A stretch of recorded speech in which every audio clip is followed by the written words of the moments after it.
every Tuesday. We sit down with an influential newsmaker every week to discuss the issues of the day.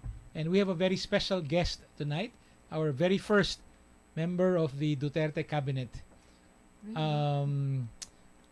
We are on 990 Radyo Inquirer. We are also carried live on Facebook. We are also carried on the various Inquirer social media platforms. Katulad po ng Twitter, Kakao, Firechat, and Line. And we are, of course, also on Inquirer 990 Digital Television. My name is John Neri. I'm editor-in-chief of INQUIRER.net. And with me is my co-host, the chief of reporters of INQUIRER.net, Christine Sabilio. Thank you, John, and thank you to everyone tuning in right now. It's an honor for me to introduce our special guest tonight.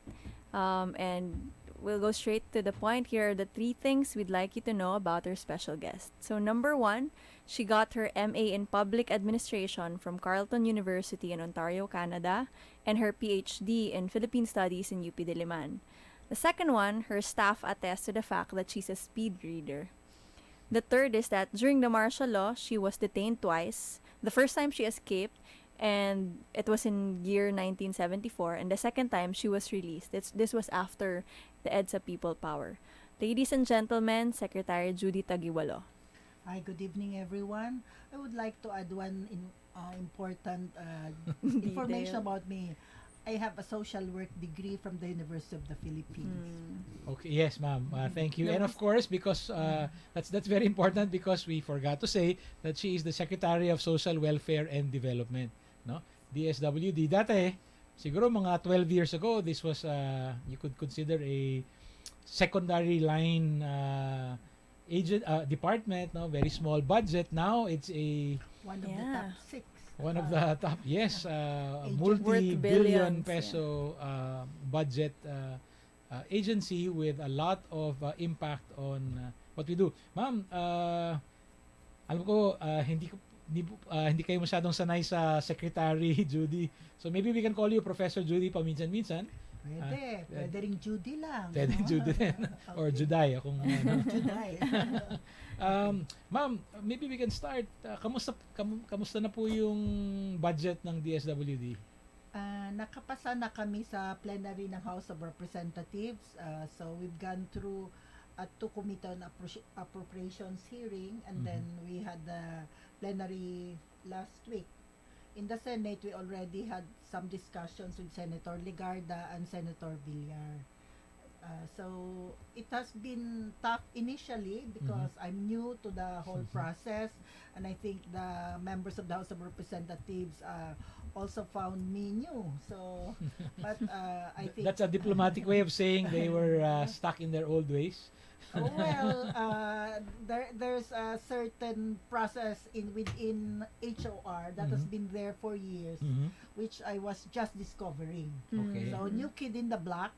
I think I learned, and I think they're also learning. So hopefully, the budget, which actually goes to the people, will be passed. Will be passed soon. Secretary, a lot of people expressed admiration for how you handled that particular hearing when they insisted, I guess, on the tradition of being able to get funds from the DSWD for their constituents. And you were very frank with them. Could you tell us more about what happened? And were you ready for those kinds of questions or requests from the congressmen? Actually, no. We were preparing for the explanations of why we need additional 300 million pesos, for example, because we have that centenarian law, which gives Yes. 100,000 pesos for anyone who has reached the 100, and it's not included the 2017 budget. So I thought we would be going to the nitty-gritty of our budget, but I think they're also very much interested in one item of the DSWD budget, which is the Protective Services Program. This is the program which provides immediate assistance to individuals and groups in crisis. So burial assistance, medical assistance, transportation assistance, And one more. So I think that's the area that they Mhm. wanted to clarify. Mhm. How much money does that program still have? How much money is it Mm. going to have next year? So I clarified to them. Uh, I have there is money there, Mhm. but as far as we understand, it is the money that does not require referrals, you know. Yeah.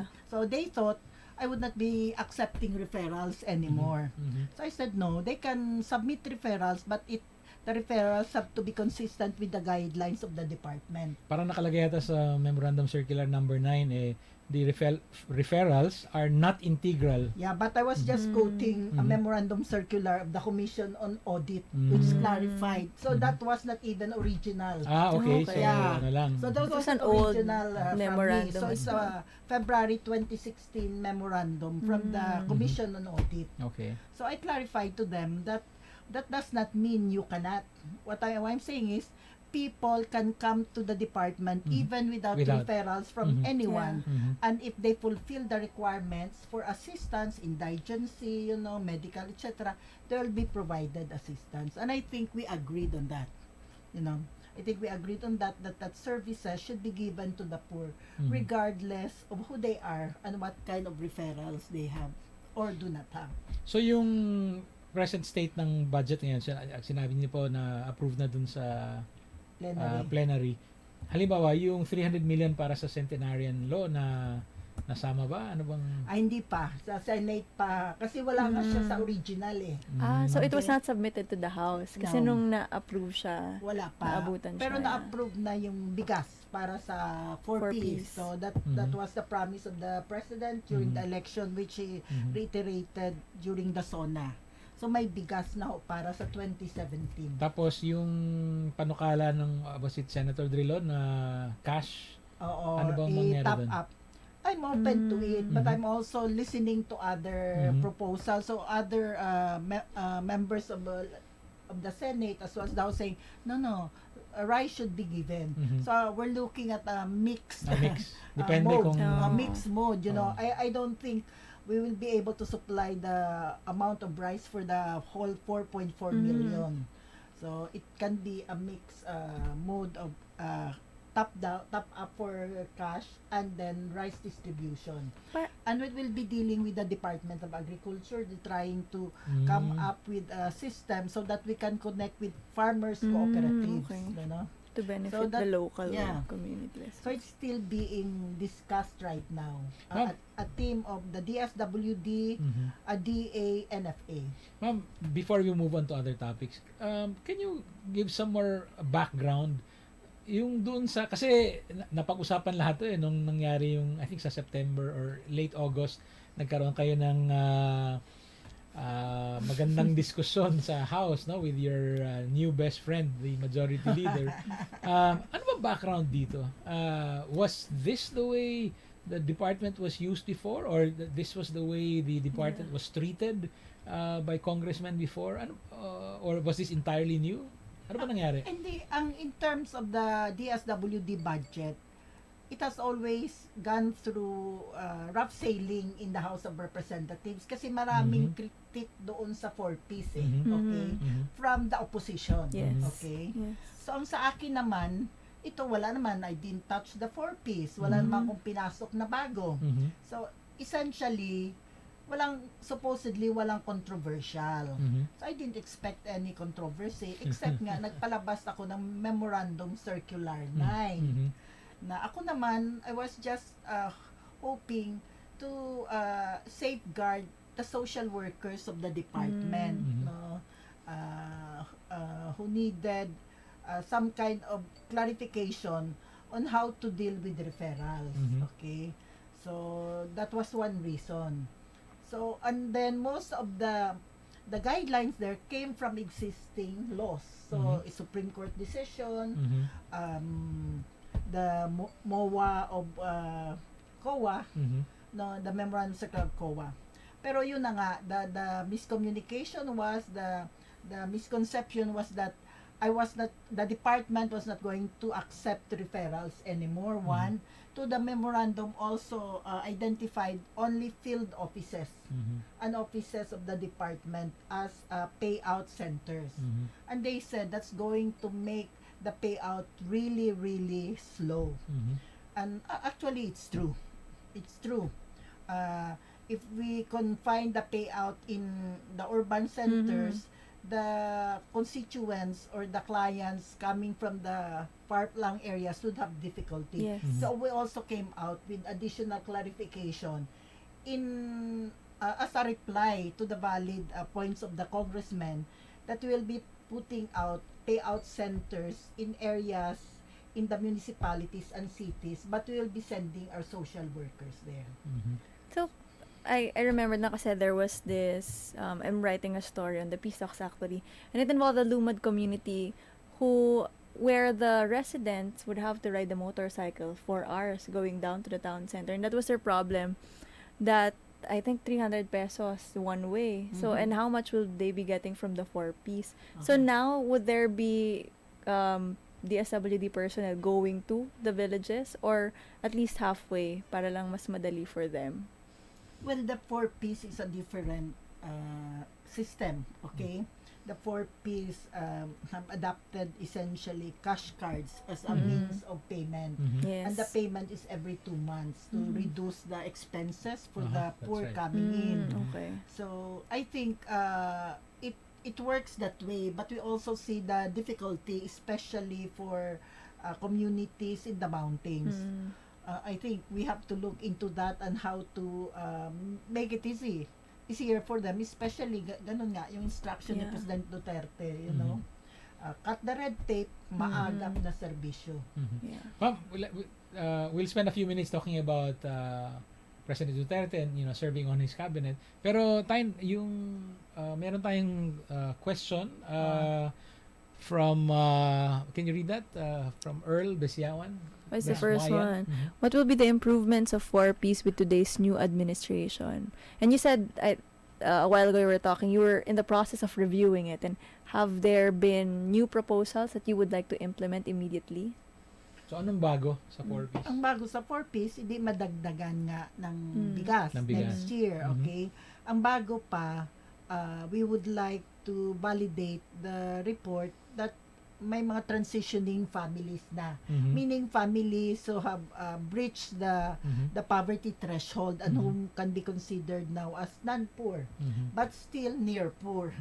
So we're crafting a program to provide support to them, job facilitation, micro-enterprise support, so they don't backslide to being poor again. Yun yung bago. The convergence, we call it the convergence strategy.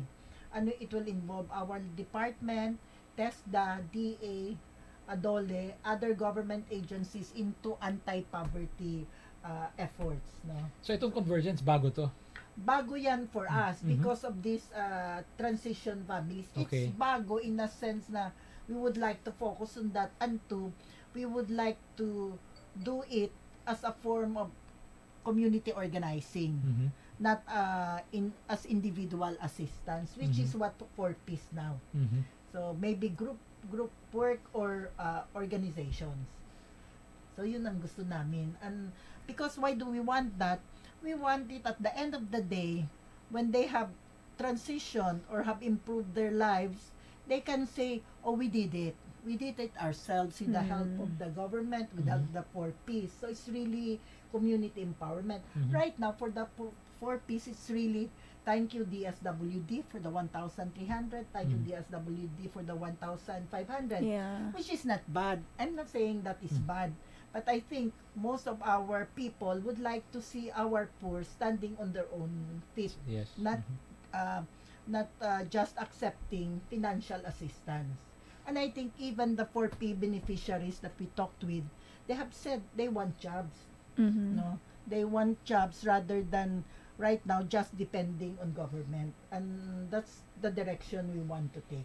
Ma'am, one more question. Then let's talk about the president. Was the 4-piece ever at risk of not being continued? When you came in, were you for it? No, because in the first place, we have 4.4 million Mhm. members there. Mhm. Okay, still dependent Mhm. on the assistance of the government. Mhm. I think, uh, I need a more a deeper study of the poor piece and the alternatives Mhm. to it before Before doing anything. but definitely I have said that, I'm against institutionalizing the four Ps. Although Mhm. right now there are several bills in Congress Mhm. to institutionalize the four Ps. My question has always been, why do we institutionalize poverty, Mhm. an anti-poverty Ano ibig program? sabihin ng institutionalized for Magiging peace? law na siya.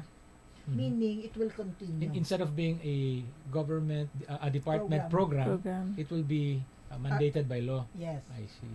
So, I would just like to ask, Secretary, you were the chairperson of the Board of Trustees of E1 Foundation, which has been in the past critical of the 4Ps, at one point calling it a failed anti-poverty program. And there have been some activist groups also criticizing it.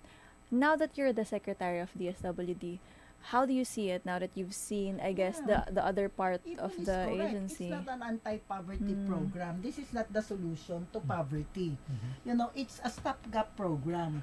You give 1,300, 1,500 Mhm. a month to a family with small children or a family with a pregnant woman. How Mm. can that solve poverty? Mhm. It is like providing relief to Mhm. poor So it really families. shouldn't be called an No, anti-poverty actually they have program. changed it into a Yeah. social protection Mm. program now. It's like a safety net. So But it I is think a it was safety net, only after several years that the Mhm. criticism, how can you, and even the data would reveal that poverty has not been reduced really. You have individual families uh, who have succeeded because their children have graduated. Yeah. Mhm. The additional 1,500 has really helped them, allow their children to go to school, allow the children to be healthier. Mm. So that, and we're happy for that. But that's not true for the 4.4 million families. So do you think, Secretary, that at least the conditionalities were successful, that it helped keep the children in school, have them go to health centers, that part of the program? Yes, but we we don't really need it if you have health facilities in Yeah. the villages in the first That are place, accessible. or if our schools have feeding programs that that are provided to the children. So actually, the 4Ps is really a reflection of the inadequacy of the social services in the community. Mm. Mhm. Okay?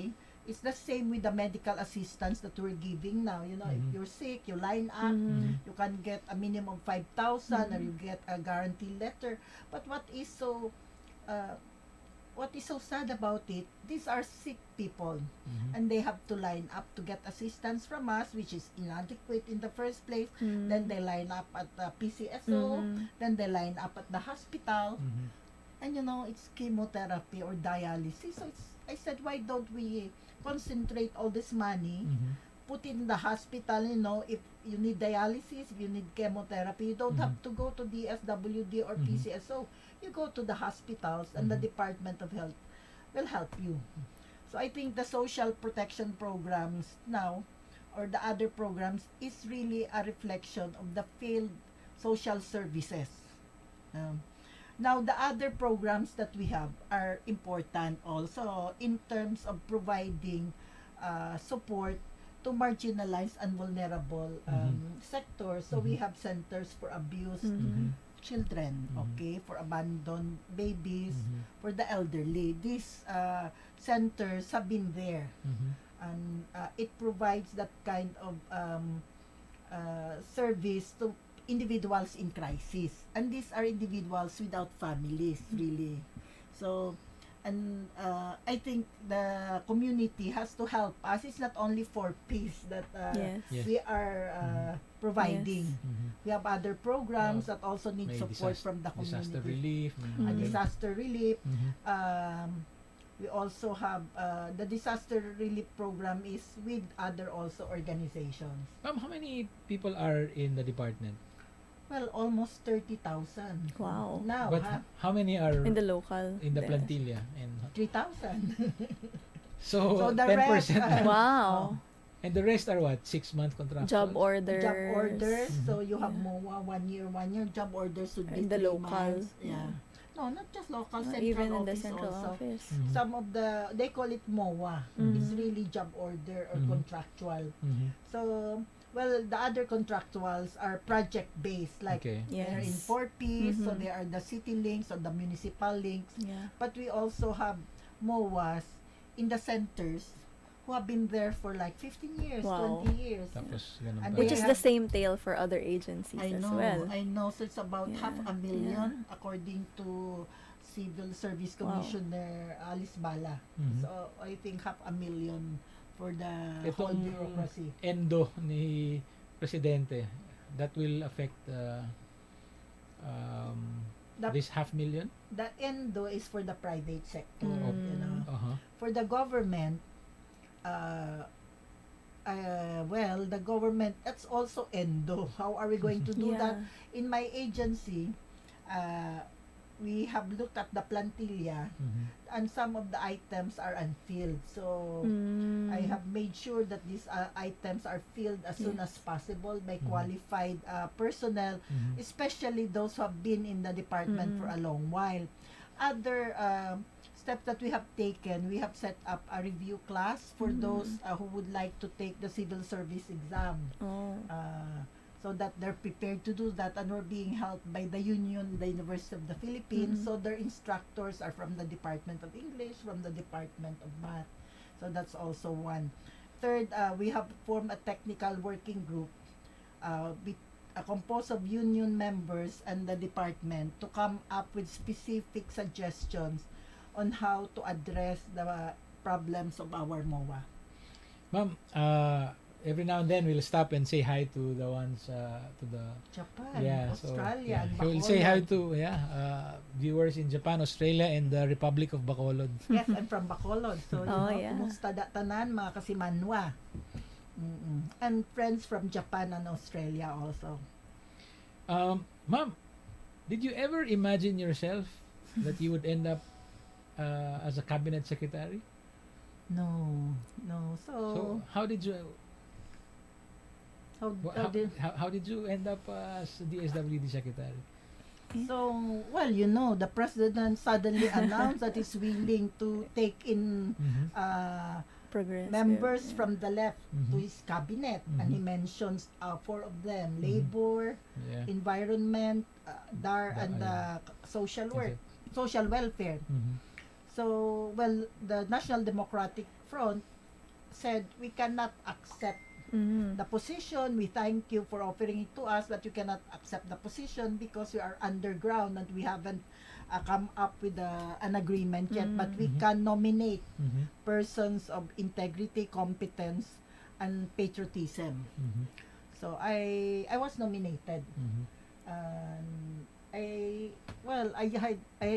retired last year. Mm. And I already spent 1 year in retirement.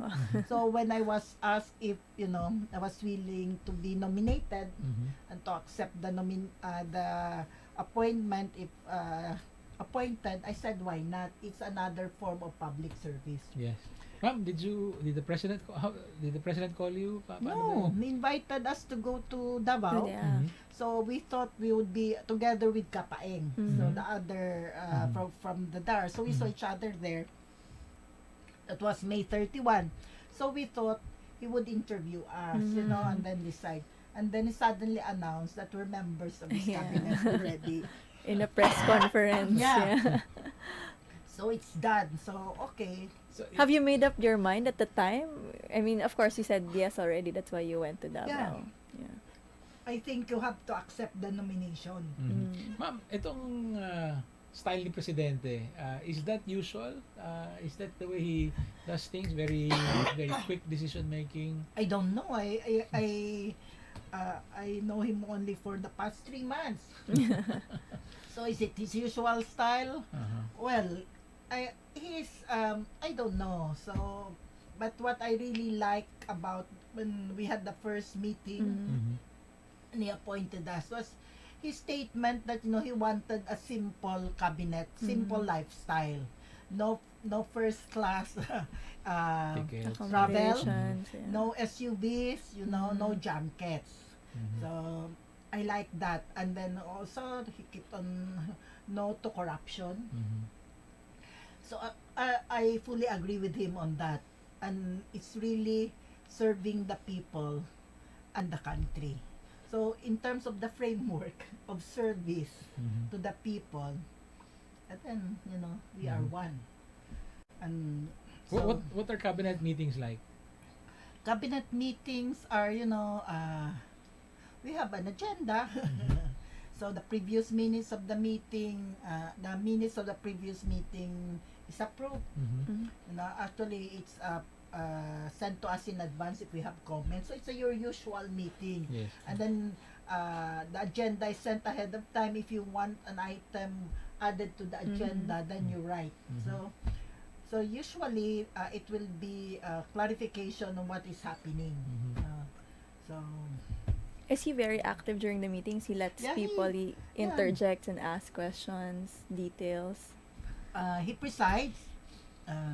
He presides, and then there are discussions, debates. So it's your usual meeting of so many, I would say, brilliant quote unquote people. Mhm. Now, so of people with different ideas or with similar ideas. So it's Mhm. give and take. Sometimes we debate. Mhm. Sometimes we keep silent. So generally, I think we have the meetings every month also. So once a month na lang ang Once a month ang regular meeting, Mhm. but In we cluster, call special yeah. meetings and we Mhm. go Cluster. also.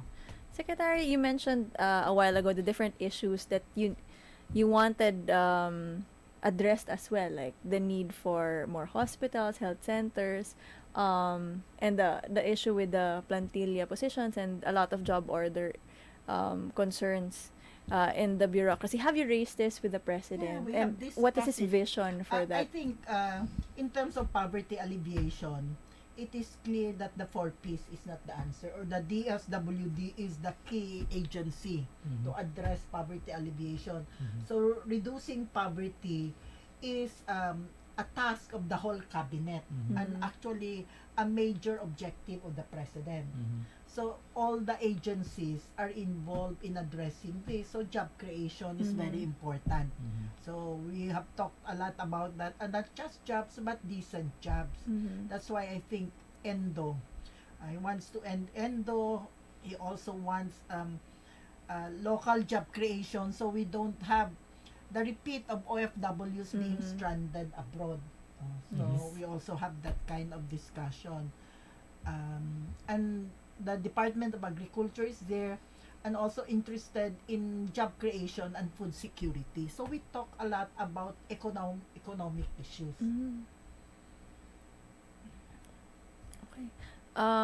How about the other issues that you've encountered now that you're the secretary? Have you seen some programs or, I guess, current practices in the DSWD that you would want to change or you have changed already? Are you cleaning up the agency? Uh, well, cleaning up the agency, yes, because we don't tolerate any form of corruption or Mhm. irregularity. So right now there are several cases. Okay. It's with the legal, Mhm. and I make sure that due process is being done. So that's one. Two, we also want the service to the clients, yung tawag niya na may malasakit. So for Mhm. example, here in NCR, we have a crisis intervention unit. This is where the people go to ask for help for burial assistance, medical assistance. So in Manila, it is in Gastambide, and it is prone to flooding. So now we are rushing the renovation so that the office can be elevated. Mm. So that's one, making sure that the people asking for our assistance are made as comfortable Yeah. as possible. We have also sent teams to Tacloban, to Region 8 and Region 6 to follow up on complaints of Mm. people who have not received assistance from the department. Mhm. These are the people who were victims of Yolanda and who are still following the emergency Wow. shelter assistance from the After a department. couple of 3 years. years, Yeah. 3 years later. And so we're doing that now because I think there are many people haven't done that. We have also looked into the donations, the Yolanda donations, and so far we have uncovered some irregularities. The LGU level, money to supposedly build shelter hasn't has been downloaded, but the shelters Have not been built. are not there. So we have 2 such cases now, and we're preparing a follow-up investigation and a complaint if necessary with the DILG because it's involved a specific LGU. But this is 1 out of 4 municipalities.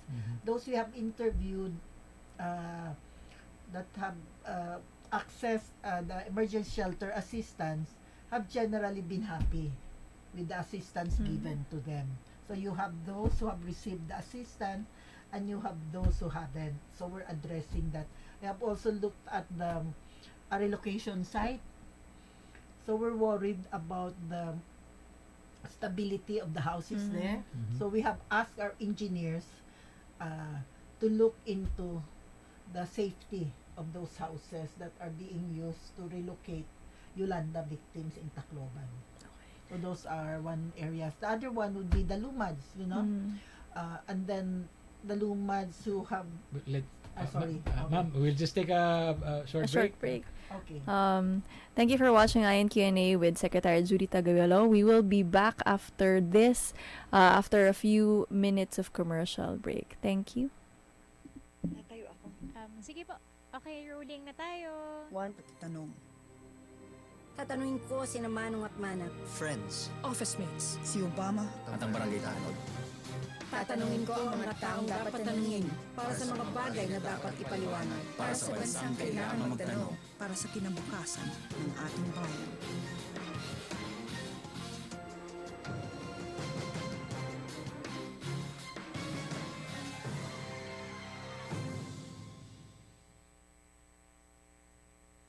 This is a story about Filipino courage. People who get bullied but never back down. A nation that shows greater strength when faced with bigger foes. Heroes who suffer setbacks but come back better than ever. A country fighting against all odds and being victorious in the end. This is the story of the Filipino people, best told by the Philippine Daily Inquirer. Get more from the country's #1 newspaper with Inquirer Plus digital newsstand. Download now.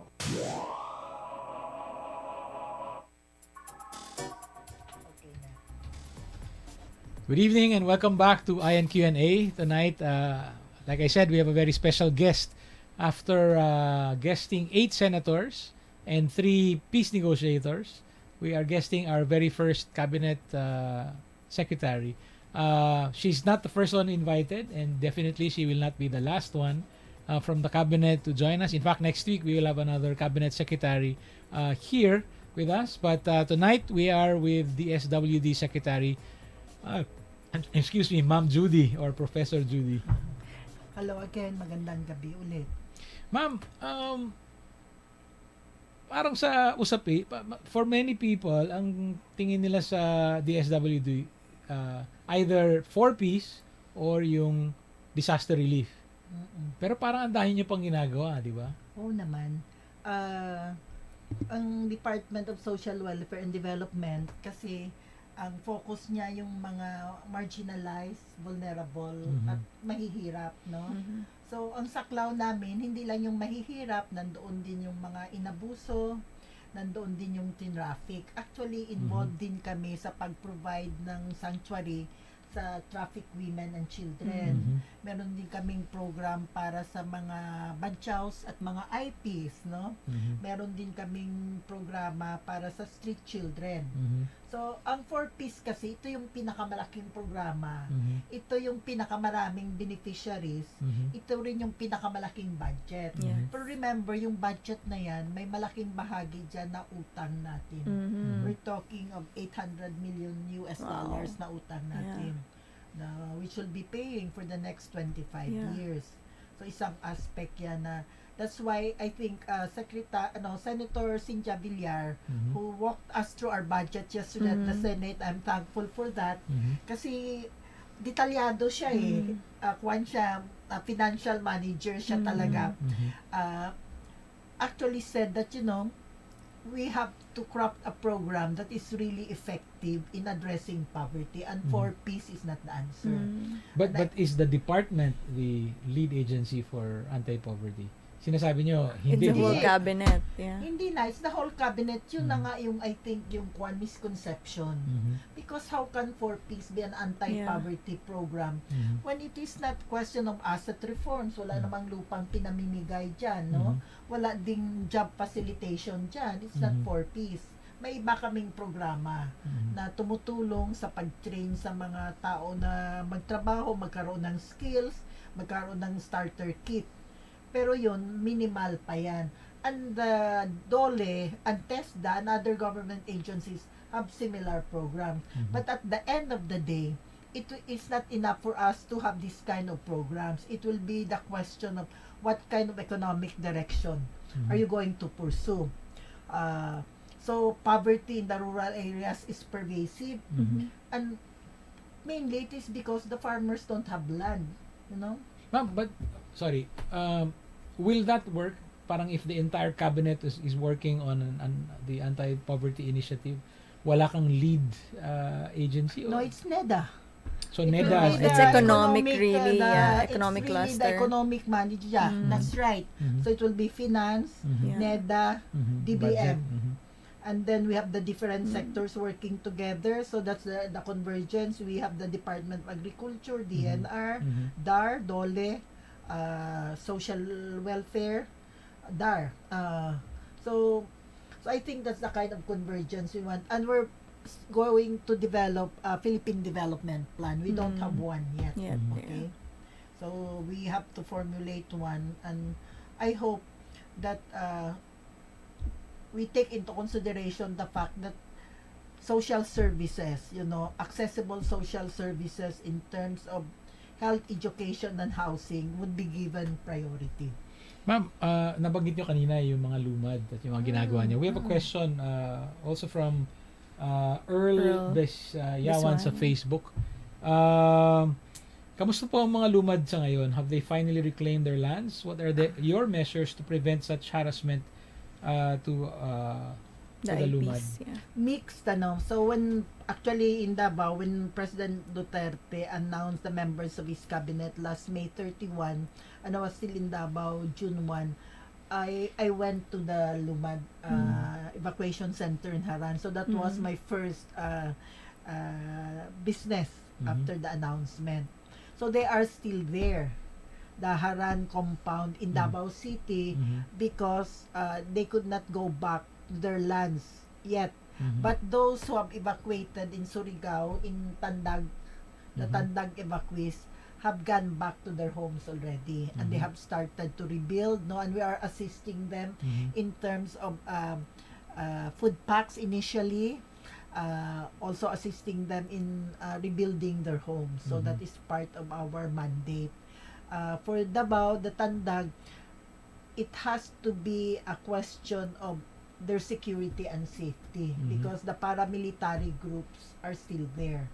And I think the president has ordered them to get out and to allow the Lumads to go back. In fact, the Lumad delegation will be coming to Manila. This is the Yes. third UP, Manila right? Lakbayan, and UP is UP. preparing for it.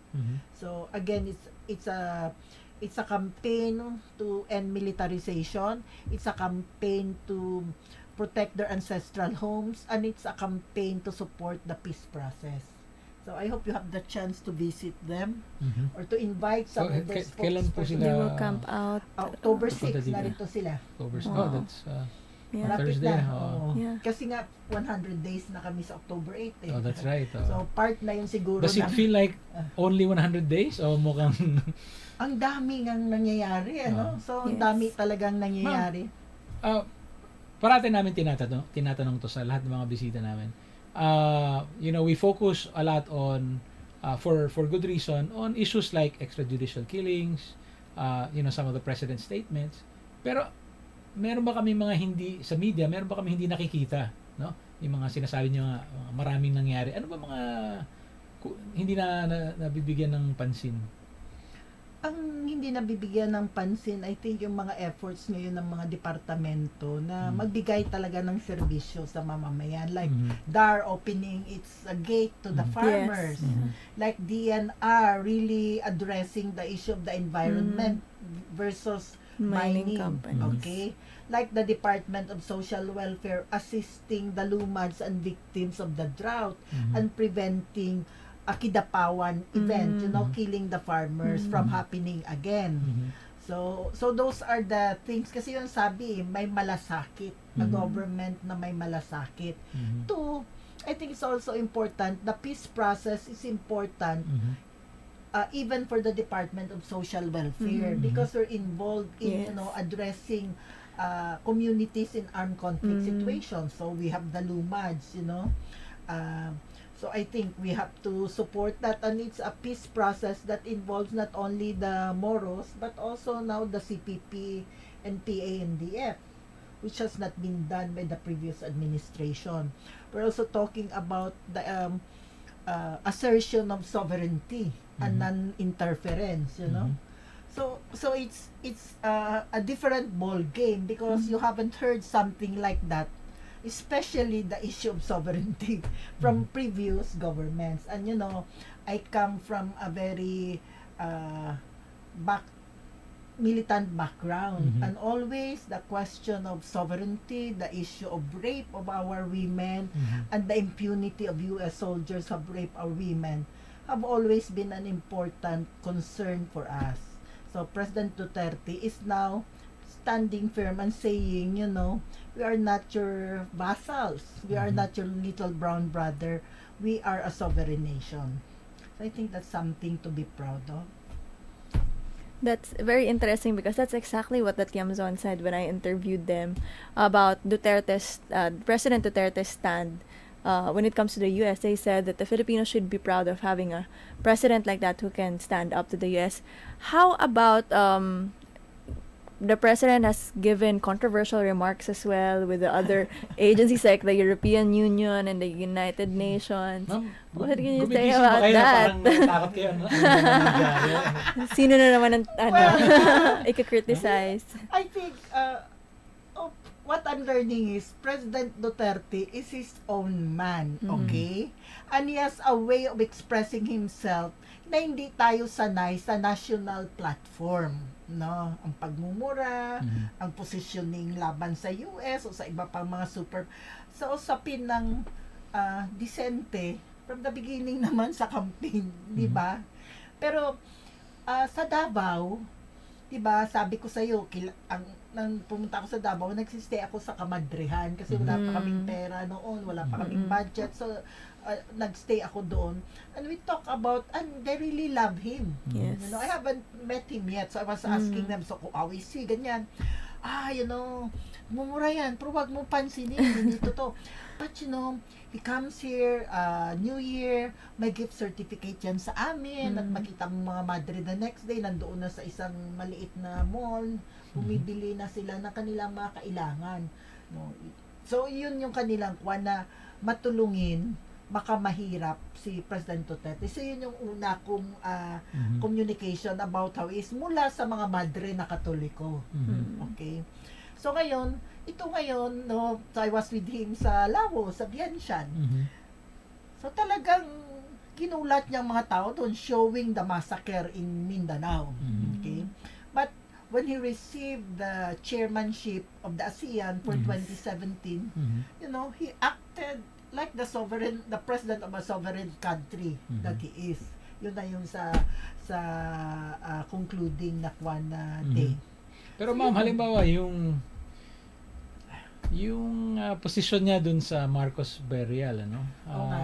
Parang medyo na matatanggap ba ninyo yan? Sinabi ko na naman yan na noon pa lang sa first day na inambus interview ako after the announcement, sinabi ko na I am against the burial.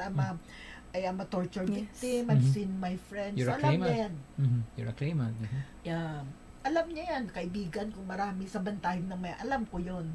So, but he's the president. So, Mhm. you know, alam kong position ko, I'm against it. The president has ordered it. Ano? Sorry. Yun ang I guess yeah, that's clear, no? Of course he's the president. That's he gave That's his opinion. an instruction. Ang I guess ang gusto lang namin malaman is this part of a bigger picture that we're missing? Itong pagpapanig dun sa kasi parang lalabas parang pumapanig siya sa may mga differences Mhm. talaga. So, hindi naman, but there are for me, bigger issues that that we support together. So, the Mhm. peace process, the process, sovereignty, Mhm. addressing yung issue ng mga lumads, which is Mhm. support, ensuring the end of contractualization. Mhm. Marami kaming mapagkaisahan pa. Meron kaming hindi na pagkakaisahan. But Mhm. I think that's true naman. Kung umabot na sa punto na marami talaga kaming hindi na mapagkaisahan, I think sisipain niya na ako. Mhm. 'Di ba? Mhm. Or alis na ako, Mhm. 'di ba? Either way, I think it's very clear that he appointed me knowing I come from the left. Mhm. And he Yes. knows the left position on so many things, no? And he knows that we agree on certain things, that we Mhm. disagree on other things. Hindi ba? Sinasabi niyan, free enterprise kami. Okay? Free enterprise kami, pero ang mahirap, kailangan natin alagaan. Mhm. So, wala namang illusion, I think. He doesn't have Mhm. illusion about me. Mhm. And I don't have illusion about him. So, I see him as, you know, with his own strength na in terms of addressing issues of the country and issues of the people. I see also some limitations Mhm. as a person. Mhm. No, alam naman natin 'yan. Mhm. Pero you know, Ma'am, yung sa ay, hindi na ako magra-rabbit in. Yes, of course.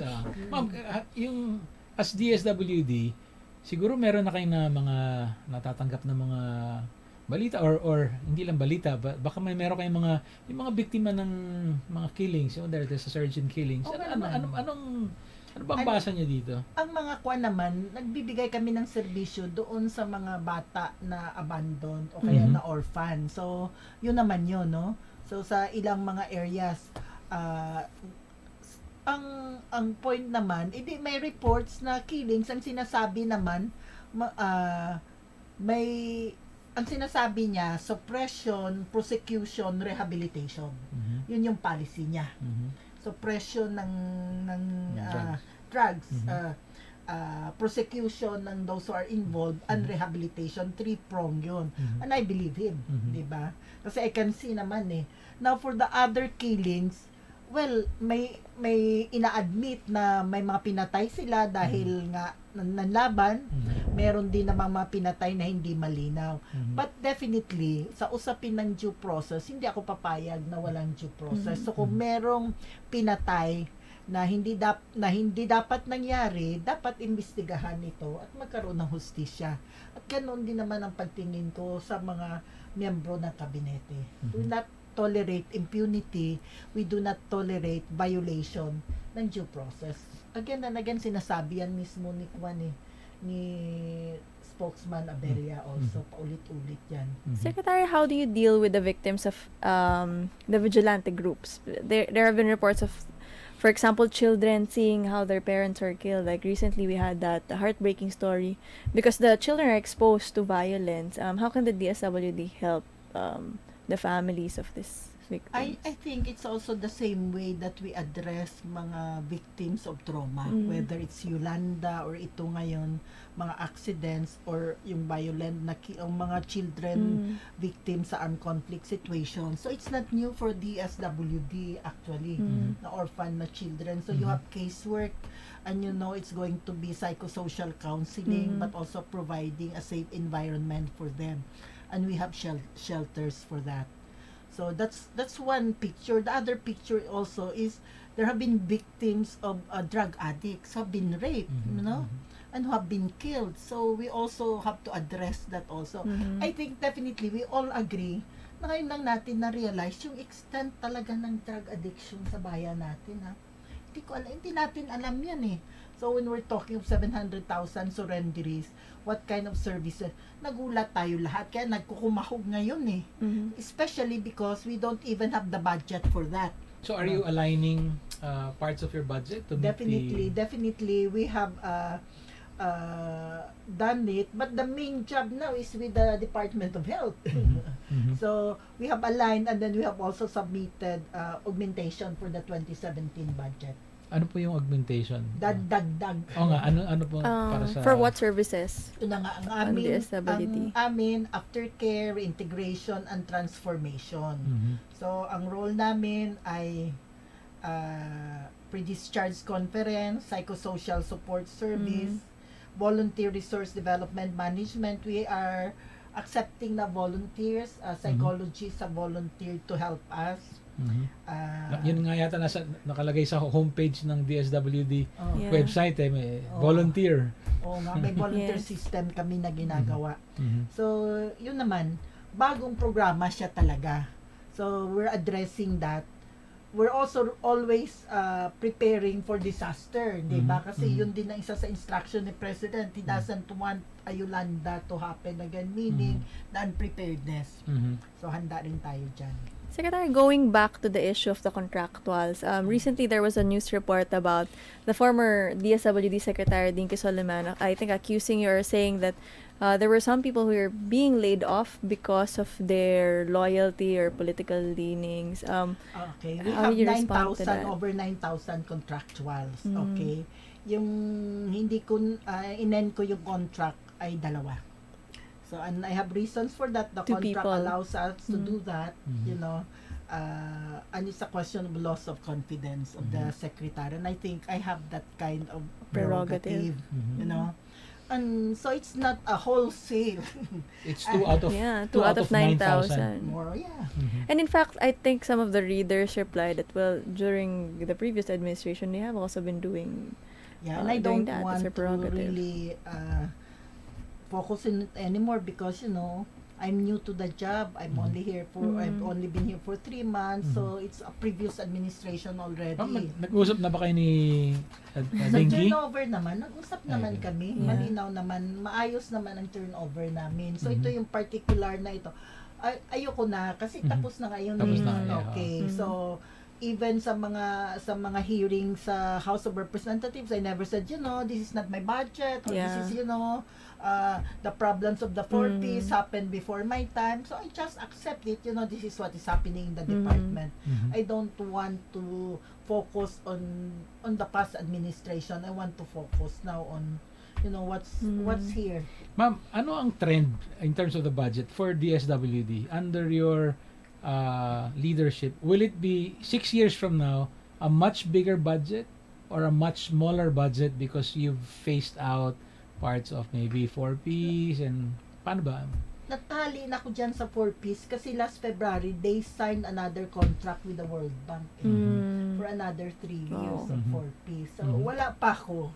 Meron na Yes. silang extension. So, Okay.